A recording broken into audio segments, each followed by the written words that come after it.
Assalamualaikum warahmatullahi wabarakatuh. Jumpa lagi dengan channel OTW Sekitar Kita. Dan kali ini channel OTW Sekitar Kita akan mereview burung jalak kebo. Jadi nanti akan kita bahas dalam video ini, yaitu habitat dari burung jalak kebo, kemudian makanan burung jalak kebo, asal usul dinamai burung jalak kebo, kemudian keistimewaan dari burung jalak kebo, dan nanti di akhir video akan ada tips untuk menjinakkan burung jalak kebo. Untuk itu teman-teman ikuti terus videonya sampai selesai, dan jangan lupa yang belum subscribe mohon dukungannya untuk tekan tombol subscribe, like, komen, dan jangan lupa tekan tombol loncengnya agar teman-teman bisa terus mengikuti kegiatan-kegiatan berikutnya di channel OTW Sekitar Kita ini. Baiklah teman-teman, kita langsung saja ke pembahasannya.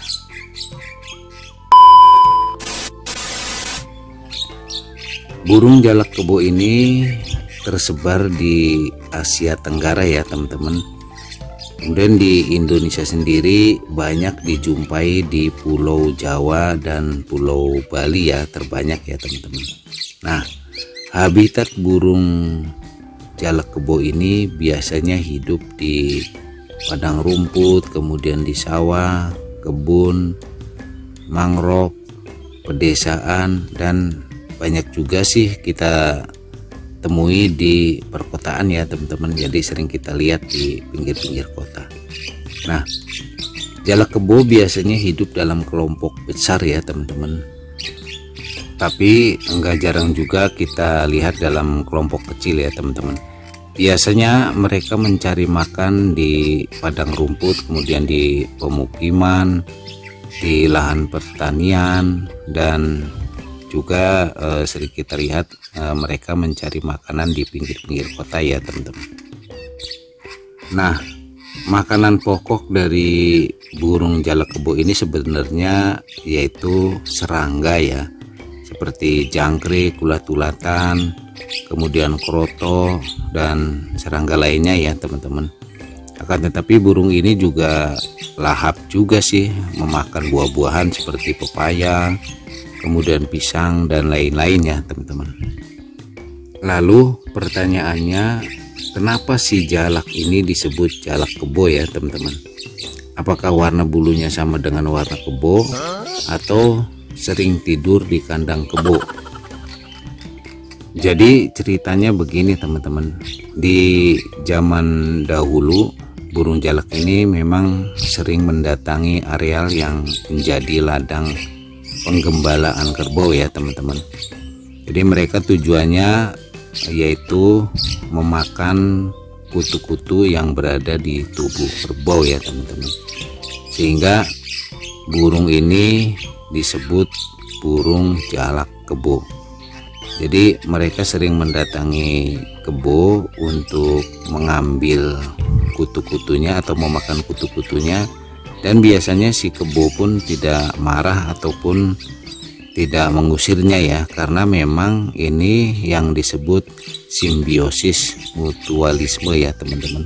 Saling membutuhkan, saling membantu, dan mereka bisa hidup berdampingan ya teman-teman, karena memang saling membutuhkan ya. Karena itu orang-orang zaman dulu sering menyebut jalak ini adalah jalak kebo ya teman-teman.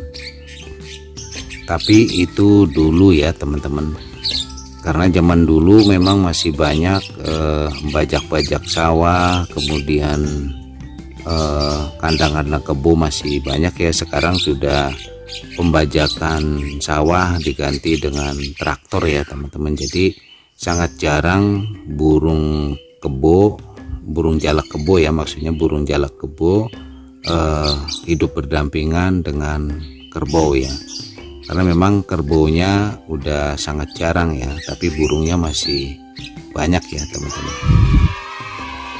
Makanya kalau kita amati secara mendalam, sebenarnya burung jalak kebo ini sering merasa sedih ya teman-teman, karena sahabat karibnya sudah jarang sekali terlihat di sekitar mereka ya teman-teman. Waduh, jadi sedih ya teman-teman.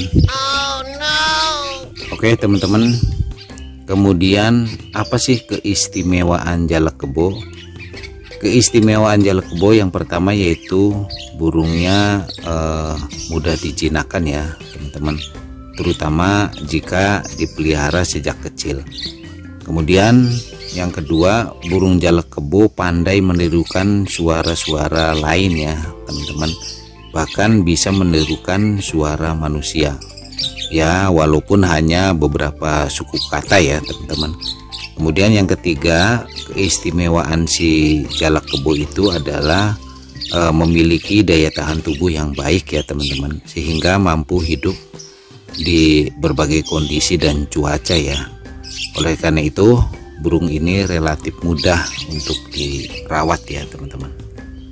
Nah, mungkin banyak teman-teman yang penasaran bagaimana sih tips agar burung jalak kebo bisa jinak ya. Jadi silakan teman-teman simak videonya, jangan di skip ya. Nah, inilah tips agar burung jalak kebo bisa jinak ya teman-teman, bahkan bisa dilepas ya. Tips yang pertama yaitu belilah burung jalak kebo yang anakan ya teman-teman, atau yang masih diloloh ya. Kemudian dari anakan tersebut beri makanan favorit dari jalak kebo tersebut ya teman-teman, seperti jangkrik, kemudian kroto atau buah-buahan ya, dengan menggunakan tangan kita langsung ya. Nah, itu tips yang pertama. Yang kedua, seringlah berinteraksi secara rutin ya teman-teman. Di antaranya itu dengan mengajaknya berbicara dengan nada yang lembut ya teman-teman. Jangan terlalu kasar ataupun mengagetkan burung ya. Itu tips yang kedua. Yang ketiga, gunakan metode lapar teman-teman. Biarkan burung jangan dikasih makan dulu selama 2-3 jam. Setelah itu kasih makan dengan tangan kita. Dengan demikian si burung merasa lapar dan secara terbiasa ya di tangan kita ya. Jadi ketika lapar terus dikasih makan sama kita dengan tangan kita, dia akan terbiasa ya teman-teman. Dengan demikian lama-kelamaan burung akan menjadi jinak dengan sendirinya ya teman-teman, dengan cara tips dan trik tersebut ya teman-teman. Baiklah teman-teman, saya rasa cukup ya untuk kesempatan kali ini.